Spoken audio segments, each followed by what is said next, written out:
어, 예, 안녕하세요. 경매사령관 방영춘입니다. 지금 감기 기운이 있어서 목이 따끔따끔하네요. 오늘 좀 목소리를 좀 조용조용 하겠습니다. 어제에 이어서 요걸 하겠습니다. 어제에 이어서, 요거 아주 중요합니다, 여러분. 낙차로 누구에게나 일어날 수 있는 일을 해서 사형승인 중공검사 2편, 그리고 후회하지 말고 필수 시청, 제가 또 이렇게 만들어 놨습니다. 뭐, 교재 판매는 이렇게 돼 있고요. 뭐, 항상 제가 광고를 했죠, 많이. 모르시는 분들은 제 전 강의 보시면 이런 내용들이 다 나와 있으니까 보시고요. 자, 그럼 한번 어제에 이어서 바로 한번 해보겠습니다. 그리고 여기 오늘 강의를 오늘 강의만 들으시면 여러분 모르니까 어제 제가 강의했던 강의 있어요. 요거 795강 795강 반드시 시청하시면서 오늘 강의를 들으셔야 됩니다. 안 그러면 앞뒤가 안 맞아요. 앞뒤가 안 맞으니까 반드시 여기 795강이라고 돼 있죠. 유튜브 검색창에다가 여기 뭐 박영춘 또는 경매사령관 뭐 795강, 경매사령관 100강 그렇게 치면 제가 강의했던 내용들이 나와요. 아니면 뭐 경매사령관 뭐 법정지상권, 경매사령관, 뭐 건축허가권 이런 것들 치면 제가 강의했던 목록들이 쭉 나오거든요. 그러니까 유튜브는 그렇게 검색하셔서 활용하시면 됩니다. 자, 그래서 좀 바로 볼게요. 뭐 오늘 좀 시간이 좀 길어질 수 있어요, 여러분. 근데 이제 어제하고 연결되어 있는 부분이라 그리고 이게 사용 승인에 관련된 것들은 반드시 여러분들이 누구에게나 닥칩니다. 누구에게나 닥치고 뭐 건물을 새 거를 샀든 건물을 중고를 샀든 아니면 뭐 미완성 건물을 샀든 언젠가는 경매하는 사람들한테 반드시 닥치는 일들이에요. 모르면 여러분들은 절대 해결할 수가 없어요. 그죠? 물론 제가 우리 뭐 블루오션 교재 구매하신 분들하고 차별화를 두기 위해서 다 100% 공개는 안 한다고 말씀드렸습니다. 자, 796강 사용승인과 관련된 지류회신 오늘은 지류회신 지류회신과 법제처 유권에서 그다음에 판례를 중심으로 보는 겁니다. 아셨죠? 그래서 이 물건을 소개시켜 드렸는데 제가 개인정보 차원에서 말씀을 안 드렸고 이 물건은 어저께 방송에서 제가 대충 설명을 드렸어요. 그래서 어떤 우리가 이제 경매를 낙찰 받을 때 건물과 토지가 있습니다. 그죠? 건물과 토지가 있는데 이 건물이 한 70%, 80% 거의 뭐 완성이 된 상태에서 이제 부도가 난 거죠. 부도가 나서 토지와 건물을 동시에 경매를 청구합니다. 채권자가. 그쵸? 아직 그런데 이 건물은 채권자 대위 신청에 의해 가지고 요 건물을 등기를 합니다. 그런데 이 건물은 아직 사용 승인도 안 받고 건축물 대장도 없죠. 다만 이 중간을 건너뛰고 바로 등기부에 등기를 한 겁니다. 소유자로서 소유자한테 채무자의 명의로 등기를 한 거죠. 촉탁 등기 또는 대위 등기라고 합니다. 그러면 우리가 낙찰을 받고 유저는 사용 승인 또는 건축물 대장을 생성을 해야 되는데 이때는 막대한 어려움이 있다 이거예요. 많은 어려움이 있어요, 여러분. 쉽지 않아요. 공무원님들도 모르는 경우가 굉장히 많아요. 하물며 이 물건의 주인이신 그분도 역시 마찬가지예요. 공무원님들도 모르니까 지금 2년, 3년 이렇게 질질질 끓고 있는 거예요. 그렇지만 제가 항상 말씀드리지만 우리가 이렇게 공부를 하는 이유는 공무원님들이 내 편에서 편하게 움직일 수 있도록 그죠? 우리는 정확한 데이터를 갖다 주는 게 우리의 목적이에요. 그러면 공무원님들도 수긍을 하고 그렇네요. 여기가 있네요. 여기 있었네요. 라고 수긍을 하고 우리를 도와줘요. 막연히 그냥 나 이거 낙찰받았는데 왜 사용승인 안 해줘요? 왜 건축물이랑 만들려고 하는데 뭐 이게 뭐 안 되네요? 보안명령이 왜 자꾸 떨어집니까? 그러면 되겠어요? 자, 그래서 이 물건에 대한 등기부입니다. 그래서 강제 경매 촉탁으로 인하여 그죠? 등기가 됐다고 했죠? 강제 경매 촉탁으로 인하여 몇 년 몇월 등기. 그래서 2019년에 이게 2020년에 경매가 나왔는데 지금 이분께서 2년 3년 지금 마음고생을 하고 계셨습니다. 그래서 어제하고 오늘 제가 방송을 해드리는데 여러분들 요거 다 당합니다. 누군가. 여러분들 나중에 증축도 마찬가지예요. 증축도 마찬가지고 개축도 마찬가지고 신축도 마찬가지고 미완성 건물 특히 이제 토지와 이게 촉탁 등기로 돼가지고 경매가 나오잖아요. 이런 것들일 때 여러분들 굉장히 어려움 많습니다. 솔직히 이제 어제 제가 이게 795강을 했잖아요. 795강을 했는데 이런 말씀 드려야 되나? 옛날에 기억으로 시작한 지금 문제 많은 기억으로 시작하는 좀 중간 관리자인가 봐요. 아주 책임 있는 사람인데 저한테 전화가 왔어요. 사령관님, 제가 사실은 이런 사람인데 자기도 이런 물건을 낙찰을 받았대요. 그래서 지금 1년 6개월, 2년을 지금 헤매고 있답니다. 2년을 헤매고 있대요. 어떻게 하면 좋겠습니까? 교재 뭐 188만 원 주고 지금 할인되니까 159만 원 주면 알려주시겠습니까? 그러더라고요. 그래서 그런 일도 있었어요. 솔직히요. 그런 일이 있어가지고 제가 그래요. 제가 지금 실질적으로 지금 159만 원인데 선생님한테는 솔직히 188만 원 다 받겠습니다. 뭐 그동안 뭐 기획이라는 학원에서 3년인가 있었대요. 3년을 공부했대요. 3년을 공부했답니다. 그런데 못 풀어요. 못 풀어요, 여러분. 이거 쉽지 않아요. 자, 그럼 볼게요. 이렇게 촉탁등기가 돼 있으면 이렇게 등기부에 촉탁등기 또는 대위등기라고 해서 이제 촉탁등기로 인하여 등기 이렇게 올라갑니다. 이 건물이요. 이건 건물 등기부입니다. 자, 그래서 이제 어제 거 오늘 조금 시간이 걸리더라도 여러분 꼼꼼히 한번 들어보세요. 자, 그래서 우리가 이 그 세움터에서 사용 승인을 받으려면 그죠? 사용 승인을 받으려면 뭐가 있어야 됩니까? 자재 납품 확인서 또는 자재 영수증 또는 시험 성적서 여러 가지 서류들이 필요하다고 제가 저번 시간에 말씀드렸죠. 다시 한번 말씀드리면 저번 시간 거 반드시 보세요. 저번 시간에 보고 이번에 같이 보셔야 됩니다. 그래서 자재 제조업자로부터 시작해서 유통업자, 공사 시공자, 공사 감리자, 건축주까지 여러 단계를 거쳐 허가권자에게 우리가 그 서류들을 다 제출을 해야 됩니다. 그죠? 여기도 나와 있지만 서류를 제출해야 되는데 서류가 제출 안 되면 사용 승인이 안 나는 거예요. 그래서 이게 어려운 겁니다. 자, 그런데 문제는 뭐냐면 우리가 아까 이제 그런 것 같은 경우는 건물이 있고 토지가 있잖아요. 이 건물에는 뭐라고 했습니까? 제가 저번 시간에 유치권자가 있다고 그랬죠. 그럼 이 유치권자는 뭐겠어요? 여기에 공사를 납품한 또는 공사를 한 공사업자 또는 자재 납품업체겠죠. 그죠? 근데 이 중에서 반절은 한 10군데 된다고 합시다. 반절은 부도가 나고 없어졌어요, 회사가. 그리고 또 이 반절은 지금 여기서 유치권 주장하고 있다가 결국 낙찰자하고 소송이 붙어서 낙찰자가 이겼어요. 그러면 이 유치권자들은 기분이 좋겠습니까? 별로 안 좋죠. 당연히 납품 확인서, 영수증, 시험성 그런 거 안 주겠죠. 안 줘요. 그리고 여기 있는 부도난 회사, 여기 뭐 부도났는데 어떻게 찾아가서 달라고 할 수 있겠습니까? 없어요. 못 받아요. 그렇기 때문에 지금 2년을 넘게 또 오늘 그 기억이라고 시작하는 아시죠, 여러분? 기억, 피읍, 그죠? 더 이상 얘기 안 할게요. 요즘 사건도 많고, 부자지간에 싸움도 하고, 그 큰 학원 있죠. 그죠? 뭐 무슨 섬을 무슨 관광지로 개발한다는 둥, 막 엉뚱깽뚱한 얘기를 하고, 또 그 아들은 또 나와서 또 강의하고 있대요. 요즘 보니까요. 참 세상이, 좀 웃기더라고요. 웃겨요. 여기 학원에 물려있는 사람들이 어마어마하게 많습니다, 여러분. 어마어마하게 많아요. 제 교재를 구입하신 분 중에 여 학원 출신들이요. 한 30명은 돼요. 솔직히. 30명은 됩니다. 30명 안 되겠구나. 한 20명. 자기 신분을 밝힌 사람이 20명이 됩니다. 20명 정도. 손해봤다는 사람이 거의 18명, 19명이에요. 속으로 막 그러더라고요. 진짜 막 XX, 세모세모, 네모네모. 막 진짜 별 얘기를 다 해요. 별 얘기를 다 합니다. 그런데, 어디까지 했지? 여기서 이 사람들이 안 해주겠죠? 안 해주겠죠? 그죠? 그리고 또 여기서 이제 공사 감리자가 중요한 역할을 하잖아요. 공사 감리자도 어떤 서류도 못 받았대요. 어떠한 서류도 아무도 못 받았대요. 왜?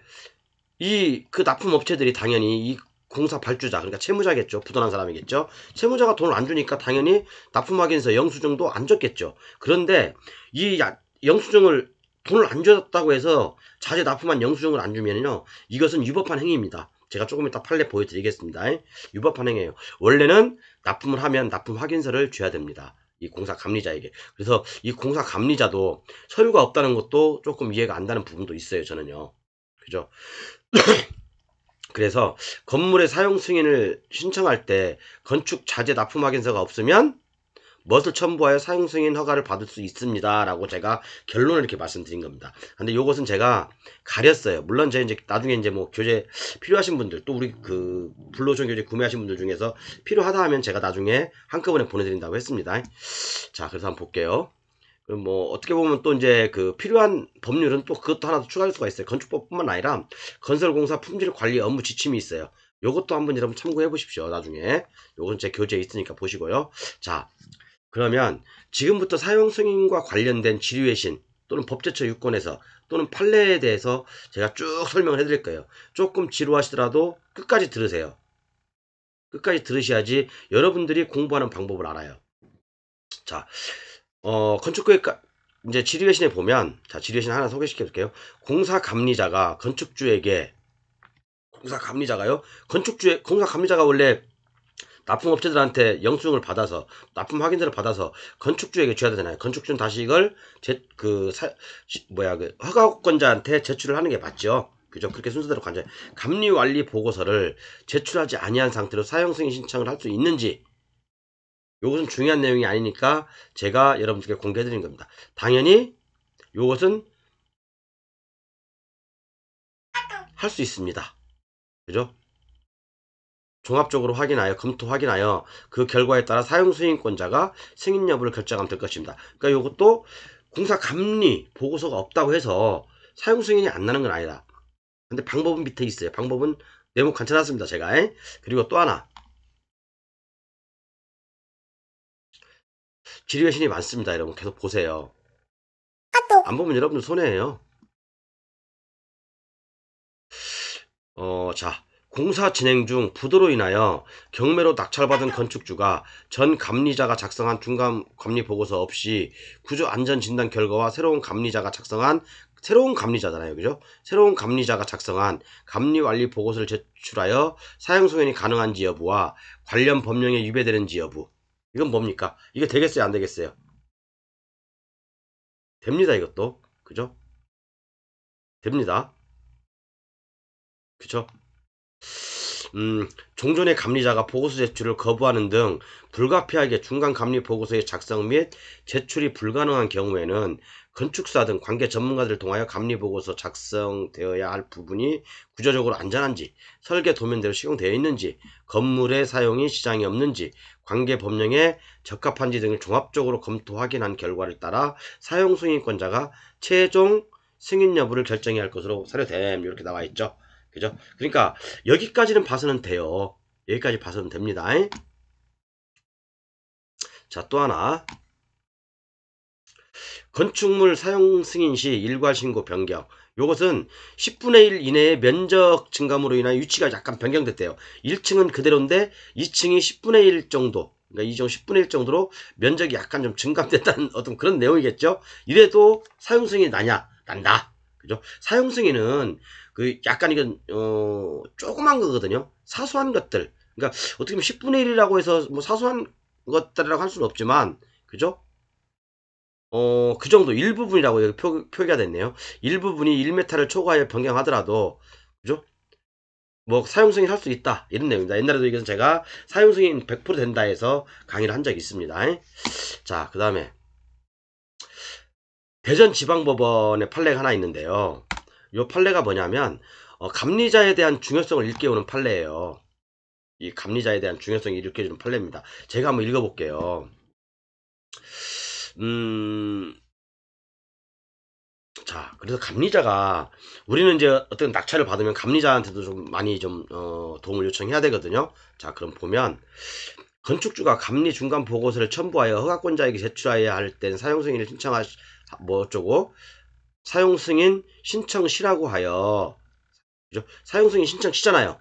제출해야 할 때는, 그죠? 공사 감리자가 건축주에 대한 감리 중간 보고서의 제출을 사용승인 신청시까지 거부할 수 있는 것은 아니다. 그러니까 건축주가 달라고 하면 줘야 되는 거예요. 그죠? 또한 허가권자가 사용승인 신청서 및 첨부서류 등을 뭐 어쩌고저쩌고 제출할 수 있다고 하여, 그죠? 공사 감리자의 건축주에 대한 감리 중간 보고 제출 의무가 면제된다거나 전자정보 처리 시스템을 통한 사용승인 신청서 제출 시까지 그 제출을 거부할 수 있다고 볼 수도 없다. 그게 뭐예요? 그러니까 감리자는 건축주가 달라고 하면 줘야 되는 거예요. 그죠? 또 하나 보시면 정당한 사유가 뭐예요? 그러니까 없어졌다는 정당한 사유는 뭐냐면 천재지변, 화재, 기타 재해를 입거나 설계 도면이나 관련 서류 등을 도난당한 등 공사 감리자가 책임질 수 없는 사유로 중간 감리 보고서를 건축주에게 제출하지 못하는 경우를 의미한다고 보는 것이 타당한데, 물론 이제 뭐 감리사도, 그죠? 감리자도 나 도난당했어요 라고 하면 할 말이 없는 거예요. 없다고 해도 할 말이 없는 거고, 그죠? 그리고 감리사도 마찬가지로 납품업체에서 돈 안 준다고 해서 못 받았어요 라고 해도 우리는 할 말이 없는 거예요. 그죠? 할 말이 없는 거라고. 그래서 모든 것은 뭐 감리자가 책임이 있는 게 아니라, 그죠? 감리자도 이렇게 항변할 수 있는 여러 가지 요건들이 있다는 얘기입니다. 그러면 만약에 감리자가 우리가 낙찰을 받았는데 없다 해. 없으면 어떻게 할까? 어쩔 수 없어요, 여러분. 어쩔 수 없다고요. 그죠? 어쩔 수 없어요. 그래서 제가 이제 중요 판례거든요. 이거. 이 판례 하나면 여러분들 공무원하고 딱 얘기하는데 이런 사안에서, 그죠? 이런 사안에서 어떤 그 시험 성적서 또는 영수증, 자재 납품 확인서 이런 것들을 못 받았을 때 아주 중요한 판례입니다. 아주 중요한 판례인데 제가 여러분들께 이건 공개를 하지 않겠습니다. 저 이거 여러분들 아무리 뭐 엘박스, 빅케이스, 로엠비 다 뒤져봐도 안 나와요. 못 찾습니다. 자, 피신청인에게 어쩌고저쩌고 다 제가 검은색으로 다 가렸습니다. 죄송합니다. 근데 요것은 굉장히 중요한 내용이라 제가 여러분들께 좀 공개할 수 있는 부분이 아니에요. 그리고 요것은 제 블루오션 교재 를 구매하신 분에게만 제가 공개를 해드리겠습니다. 나중에. 불가피한 경우로 품질관리서에 작성 의무가 있는 이해관계자가 품질관리서를 작성 또는 제출하지 않았다면 뭐 그래도 사용승인 난다. 이것은 지류회신 내용이에요. 지류회신 아주 중요한 내용인데 여러분들 지류회신 이것도 못 찾을 겁니다. 없어요. 여러분들 한번 찾아보세요. 똑같은 내용이 있는지. 자, 그래서 불가피한 경우라는 게 어떤 걸까요? 우리가 경매로 낙찰을 받았다든가 아니면 정말 그 유치권자들이 안 준다고 했을 때 아니면 뭐 그 납품업체들이 파산 아니면 사망 해산 간주됐을 때 이런 경우는 우리가 받을 수 없는 거잖아요. 그죠? 받을 수 없기 때문에 작성 제출하지 않았다면 어쩌고저쩌고 쭉 써 있거든요. 무엇을 확인하고 사용 승인 해줄 수 있다. 이 내용입니다. 그죠? 사용 승인 해줄 수 있다. 이겁니다. 좀 여러분들께 죄송한데 요건 좀 제가 중요한 사항이라 가렸어요.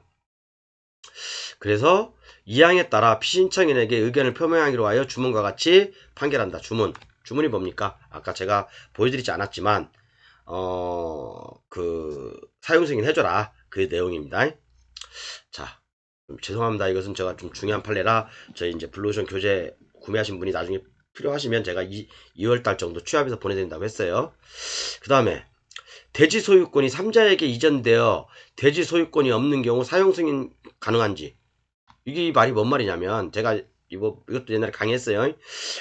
사업계획 승인을 얻어 공사 중에 경매로 대지 소유권이 제3자에게 이전되었대요.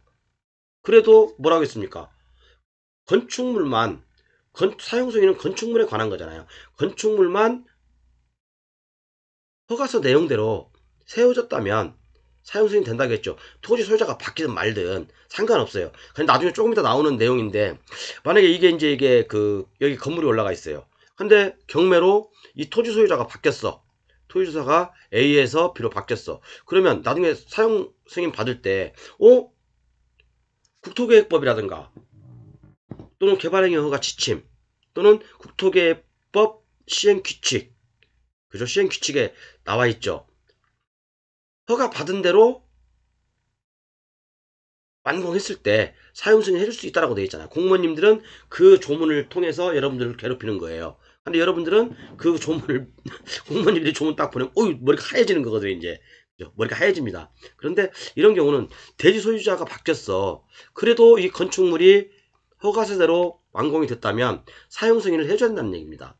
아셨죠? 그리고 여러분들이 또 하나 헷갈리는 게 뭐냐면 자, 이게 토지야. 이게 건물이야.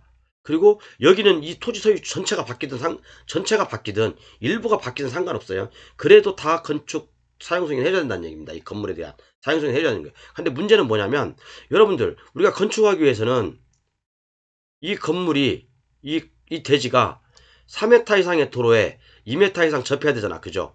그런데 나중에 준공검사 딱 받으려고 하니까 요 면적이 뭐 감소했다든가 뭐 이렇게 대지가 접하지 않았다든가 그런 상황이 발생될 수가 있어요. 그죠? 그리고 이 도로 진입로의 소유자가 바뀔 수가 있어요. 이런 경우는 사용승인이 반려될 수가 있습니다. 자, 제가 조금 더 보여드릴게요. 가능합니다. 이것도 마찬가지로. 자, 주상복합 건축물의 사용 승인 신청 시 대지의 소유 또는 그 사용에 관한 권리를 증명하는 서류를 제출해야 하는지 여부. 아니요. 제출 안 해도 돼요. 그죠? 건물에 관한 거지. 그죠? 저기는 아니잖아요. 토지에 대한 게 아니잖아요. 그죠? 그죠? 여기다 나와 있네. 건축 사용 승인 신청 시 건축주로 하여금 대지의 소유 또는 그 사용에 관한 권리를 증명하는 서류를 허가권자에게 제출하도록 별도의 규정을 두고 있지 않다. 그죠? 맞죠? 일동 건물 중 일부만 사용 승인 가능한지 가능합니다. 전체를 다 해야 되는 건 아닙니다. 이게 자꾸 좀 이게 어긋났냐? 왜 이게? 제가 이렇게 좀 그다음에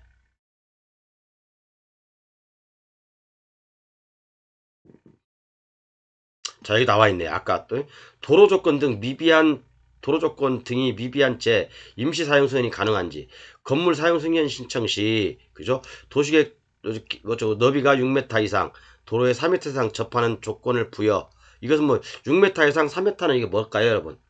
이게 바로 공장이겠죠? 공장.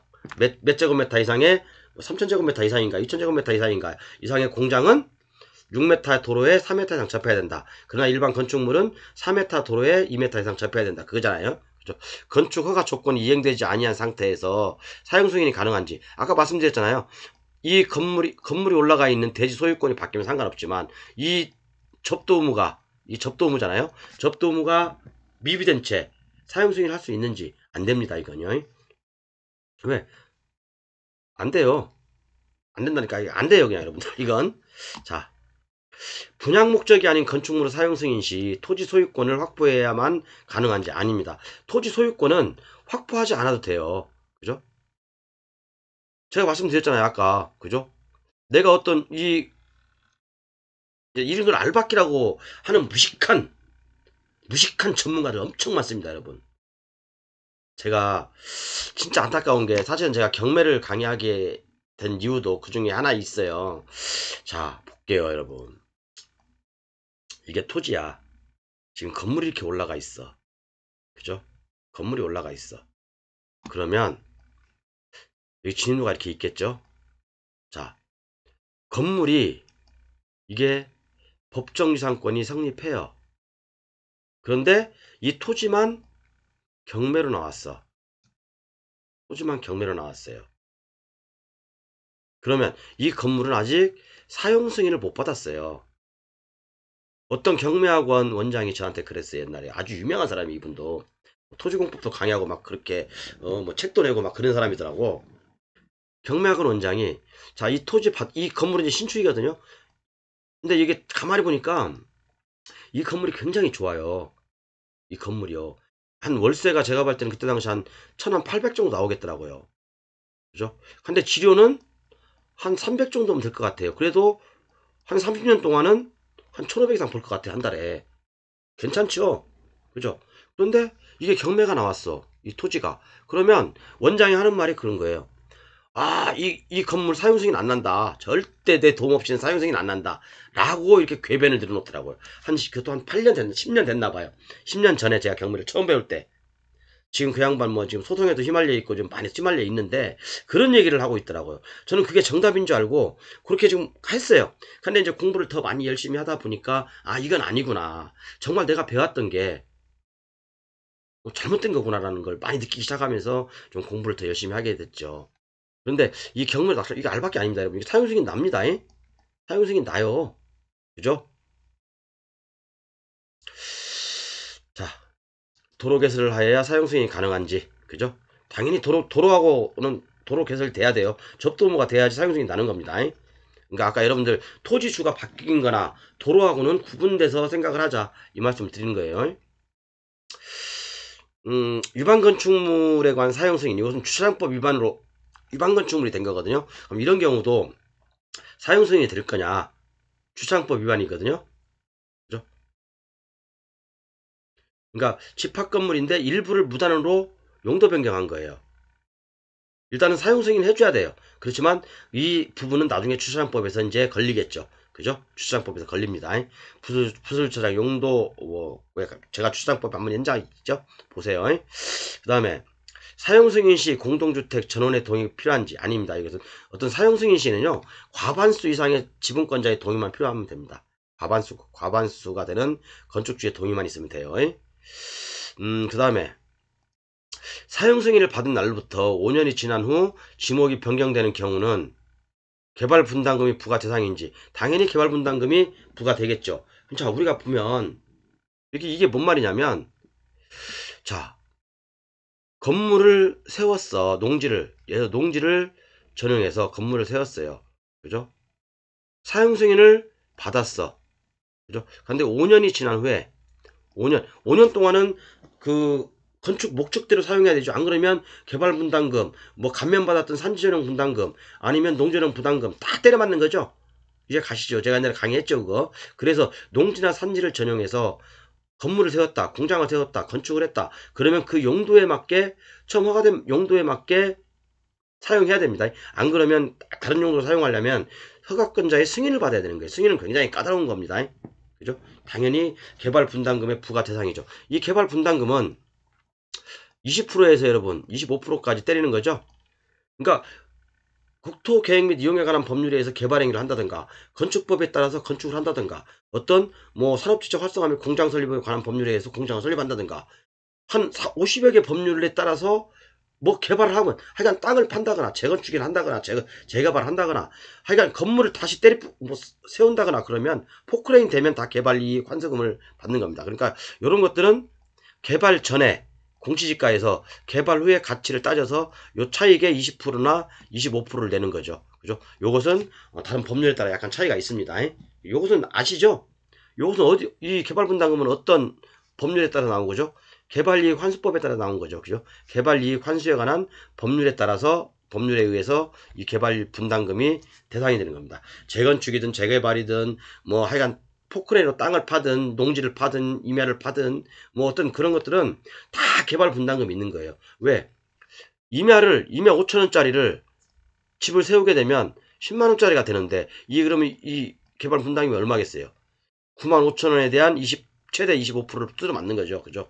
여러분 적은 돈 아니에요 이거. 겁나 많아요. 그죠? 그러면 역으로 아이씨 내가 요것을 했는데 우리 값이 떨어졌어. 그러면 국가에서 보상해줘야 되나? 보상 안 해주겠죠. 그래서 이제 개발이익 환수에 관한 법률 시행령 발표 일에 보면 분담금 부과 대상 개발 사업들이 있어요.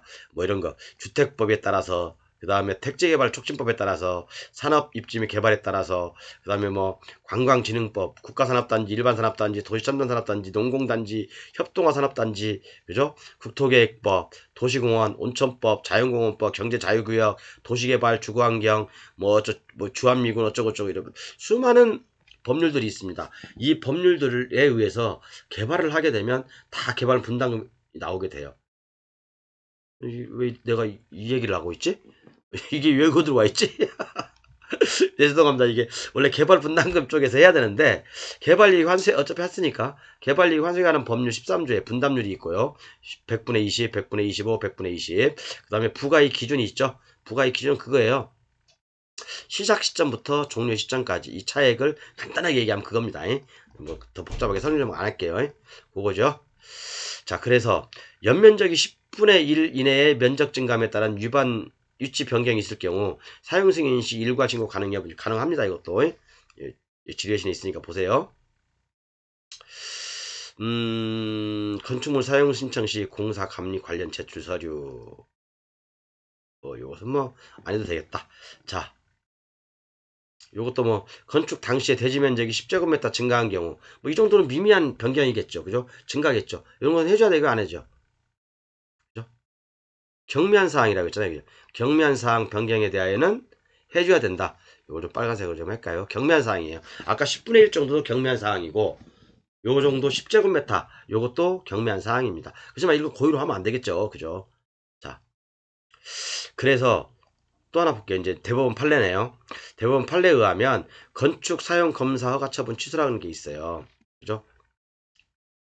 여기에는 건축 공사를 완료되었다면 인접대지 소유자가 위 건축 허가 처분에 대한 취소를 제한할 수 있냐? 없다 이거예요. 인접 대지 소유자에 대한 거거든요. 그러니까 내가 건물을 지었어. 뭐 일조권이라든가 아니면 뭐 어떤 그 소음 그런 걸로 가지고 그죠? 일반 옆에 사람이 인접 대지 소유자가 민원을 제기해서 사용승인 해주지 마라 라고 할 수 있냐 이거죠. 없다는 거예요. 사용승인 건축 허가서대로 건물이 완성됐으면 사용승인 해주라 이긴다. 그게 바로 대법원의 입장입니다. 여기도 나와 있죠. 대법원 인접대지 소유자가 뭐 할 수 있냐 없다. 그죠? 뭐 최소 대지 면적 제한 규정으로 위반을 했고 그 다음에 인접대지 소유자로서 건축 허가 처분 취소를 구할 법률상 이익이 없다. 그러니까 인접대지 소유자는 내가 소음을 일으키든 그죠? 단지 우리가 이제 시공하는 과정에서 민원이 발생되면 공무원님들이 나와서 좀 뭐 조치를 해라 뭐 이제 이런 것 때문에 우리가 좀 귀찮으니까 하는 거지 실질적으로 건물이 완성되고 사용 승인 시에는 이런 것도 필요 없다 이겁니다. 자 그리고 이것도 인접대지 소유자와 관련된 대부분 판례입니다. 요것도 역시 마찬가지로 허가 관청은 특단의 사정이 없는 한 허가 내용대로 완공된 건축물의 준공을 거부할 수 없다고 하겠으나 건축허가 자체에 어쩌고저쩌고 위법한 하자가 있는 경우에는 비록 건축허가 내용대로 완공이 되었다 하더라도 그죠? 건축허가를 취소할 수 있으면 물론 그 준공도 거부할 수 있다고 하여야 할 것이다 라고 이제 이렇게 판결 난 것도 있습니다. 다시 말해서 대지의 소유권 사용권을 확보하지 못하고 있는 주택 건축 아까도 말씀드렸죠. 대지가 있는데 건물이 완성됐어. 그런데 대지의 소유자가 바뀌었어. 그렇다고 해서 그 건물에 대한 사용 승인을 안 해줄 수는 없다. 이거 해주라는 얘기예요. 그죠? 이것은 여기 이제 대법원 판례거든요. 이것도 2009년 건축허가 내용대로 완성한 건물에 대하여 대지의 소용을 확보하지 못했다는 이유로 사용 승인을 반려한 사안에서 그죠? 사용 승인 신청을 반려할 수 없다. 그죠? 대지의 소유 사용권을 확보하지 못하였대죠. 그죠? 그죠? 건축허가 내용대로 건물을 완성하고 이런 대부분 판례를 보면 이런 내용이에요. 그렇지만 아까처럼 자재 납품 확인서라든가 자재 영수이라든가 시험 성적서라든가 감리 완료 보고서라든가 또는 중간 보고서라든가 이런 것들이 없어서 보안 명령이 떨어져서 사용 승인을 못 받는 경우는 굉장히 많습니다. 굉장히 많아요. 그래서 이제 그런 것들은 대법원 판례에 없습니다. 이 판례도 뭐냐면 똑같은 내용입니다. 똑같은 내용이에요. 뭐라고 읽어볼까 한번? 요게 이제 건축허가 내용대로 완공하였으나 건축허가 자체에 하자가 있어서 위법한 건축물이라는 이유로 허가 관청이 준공을 거부하려면 허가 관청의 취소에 있어서와 같은 조리상의 제약이 따른다고 할 것이고 그러니까 사용 승인을 거부하려면 취소와 같은 조리상의 제약이 따른다고 할 것이고 만약 당의 건축 허가를 취소할 수 없는 특별한 사정이 있는 경우라면 그 준공도 거부할 수 없다. 이게 바로 대법원의 일관된 얘기입니다. 그렇지만 이것은 사안이 달라요. 아까 그 사안하고. 아까 그 사안들은 뭡니까? 낙찰을 받았잖아요. 토지하고 건물을 낙찰을 받았잖아요. 근데 이 사안들은 뭐 대법원의 판례들은 뭐 일조권을 침해했다든가 소음 진동이 있다든가 아니면 토지 소유자가 바뀌었다든가 그죠? 어떤 그런 것들에 대해서 얘기를 한 거고 지금 이 사안은 우리가 이제 정상적으로 허가 내용대로 건물이 완성됐냐라는 내용을 지금 하는 과정에서 이 과정에서 뭐가 있냐면 자재 납품 확인서 뭐 여러 가지가 이제 서류가 제출돼야 되잖아요. 근데 이런 걸 제출을 못했다. 그러면 사용 승인이 안 나는데 우리는 이것까지 경매사령관은 된다라고 얘기를 하는 겁니다. 지금 자 그래서 여기 중요한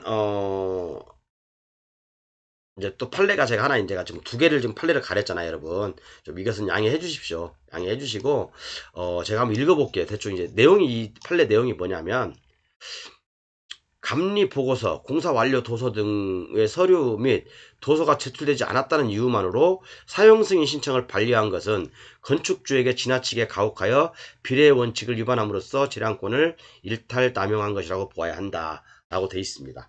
일탈남용한 거로 봐야 한다라고 해서 그렇기 때문에 감리완료 보고서, 공사완료 도서 등이 없어도 그죠?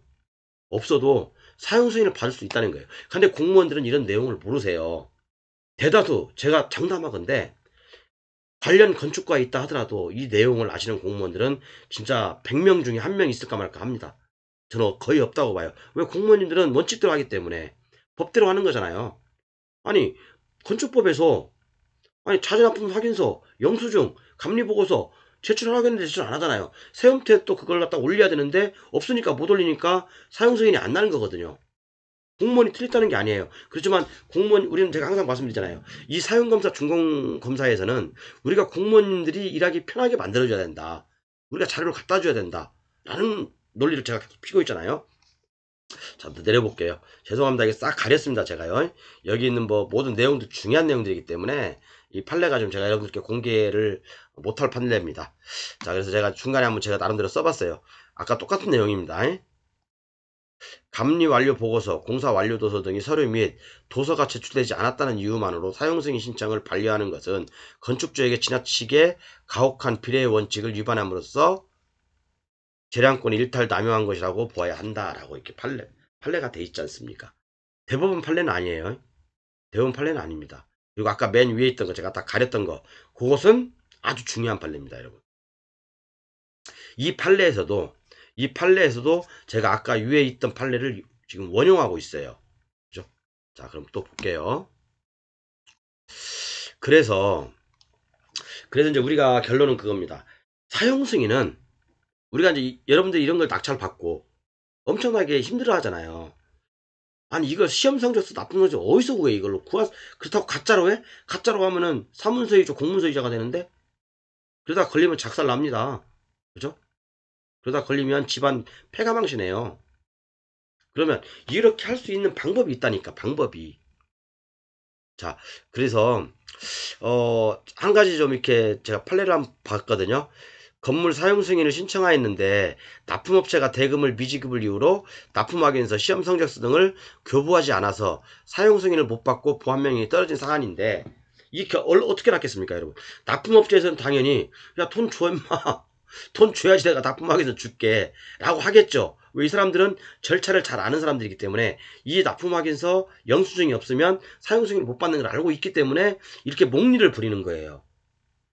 그렇다고 해서 법원에서는 어떻게 판단했겠습니까? 야, 너 임마 그거 줄 의무가 있어. 어? 나중에 손해배상 그런 것은 차후로 미루더라도 네가 납품을 했으면 이놈 새끼야 네가 줘야 된다. 이렇게 판단을 한 거예요. 그래서 이렇게 줘야 될 의무가 있는 자들이 안 주는 거 이것도 문제입니다. 돈은 나중에 너희들 둘이 해결하고 민사적으로 해결하고 당연히 상사채권에 있어서 납품을 했으면 당연히 줘야 된다. 이게 바로 한결같은 법원의 판단입니다, 여러분. 그렇기 때문에 여러분들 납품하시고 이런 소송에 휩쓸리지 않으시려면 감리자에게나 또는 그 관련자에게 영수증, 납품 영수증 주십시오. 그죠? 납품 주셔야 돼요. 자, 오늘 이렇게 해서 결론은 그겁니다. 여러분들 이렇게 촉탁등기 또는 대위등기로 된 또는 납품 확인서 또는 자재 시험 확인서 또는 감리보고서가 없는 경우에도 우리는 사용 승인을 100% 받을 수 있다라는 게 경매사령관의 결론입니다. 그리고 이게 100% 맞을 겁니다. 100%라고 장담 못하겠지만 99.999%가 맞을 거예요. 오늘 기획 피부로 쭉 시작하는 그 학원 3년 4년 됐던 분이 저한테 이런 이제 좀 또다시 이렇게 아까 어제 강의를 보고 전화가 왔더라고요. 자기도 지금 똑같은 상황이라고 어떻게 해야 되냐고. 여러분 제가 사실 이제 뭐 교재 판매가 중단됐으면 그분한테도 제가 안 팔았어요 책을요. 제가 뭐 돈이 없는 사람도 아니고 굳이 뭐 그 사람한테 팔 이유는 없어요 사실은요. 근데 뭐 그렇게 사정을 하니까 또 교재 판매 기간이니까 판매를 한 거고 그래서 다음 시간 여러분 요구할 거예요. 좀 재밌는 사건인데 다음 시간 제가 이제 정리를 할 겁니다. 유치권 판례에서 이제 유치권자들도 잘 생각하셔야 돼요. 영수증 등 제대로 제출하지 않으면 유치권도 인정 안 됩니다. 그리고 법정기상권 판례 중에 이제 최근에 있던 문제입니다. 공동저당권이 설정되어 있는 사안에서 건물을 멸실하고 새롭게 신축을 했어요. 그런데 저당권은 토지에 그대로 남아 있어요. 이런 경우에 법정이상 성립할까? 이 부분에 대해서 제가 한번 내일 하고 모레 걸쳐서 797, 798에서 얘기해 볼 겁니다. 네, 오늘 뭐 장시간 좀 시간이 길었죠. 한 40분 됐네. 그러니까 좀 들어주시라고 고생하셨습니다. 근데 이 사용 승인은 제가 누차 말씀드리지만 여러분 100% 됩니다. 100% 되고, 공무원님들이 모르면 공무원님들을 우리가 알게끔 설득을 해드려야 돼요. 우리가 공무원님들한테 자료를 갖다 주고, 여러 가지 자료를 갖다 줘서 공무원님 보세요. 이런 경우는 이렇게 됩니다. 이렇게 할 수 있어요. 이렇게 해야 되잖아요. 그죠? 사안마다 틀리니까 여러분들도 공부를 하셔야 됩니다. 정말 누구에게나 다 일어날 수 있는 거예요. 여러분 낙찰을 받고 나중에 대수술 한다거나 또 용도 변경 한다거나, 그죠? 아니면 뭐 재축, 뭐 그죠? 뭐 그런 걸 했을 때, 아니면 이렇게 초탁 등기로 된 건물을 낙찰을 받았을 때, 그죠? 신축했을 때 똑같습니다. 이런 문제가 없으라는 법은 없어요. 그죠? 감사합니다. 어쨌든 요거 교재 판매 요거 꼭 보시고 여러분들 반드시 구매하십시오. 진짜 얼마 안 남았을 것 같아. 제가 봤을 때는 사실은 이제 뭐 이렇게 입도 아픈데, 이제 요걸 어떻게 제가 이 영상을 편집할 줄 알면 요걸 맨 앞에다 딱 띄워놓고 광고를 안 하는데, 이제 제가 이제 그래서 좀 가서 배우려고요. 우리 저기 자총 저기 그 과장님한테 가서 이 영상 편집하는 거 좀 알려달라고. 그게 사실은 제 강의가 처음부터 끝까지 저는 뭐 편집이나 그런 거 없어요. 틀리면 틀리는 대로, 맞으면 맞는 대로 그대로 가는 거거든요. 그래서 40분을 강의하든 1시간을 강의하든 사실은 저는 중간에 자른다거나 그런 거 없잖아요, 여러분. 그죠? 다른 사람들은 뭐 이쁘게 뭐 파워포인트도 만들고 뭐 PPT 뭐 자료도 만들어서 이쁘게 하는데, 저는 그럴 능력이 안 돼요. 그럴 시간도 없고 편집할 시간도 없습니다. 그죠? 그래서 그냥 처음부터 끝까지 가는 거예요. 실력이 없어서 죄송합니다. 감사합니다.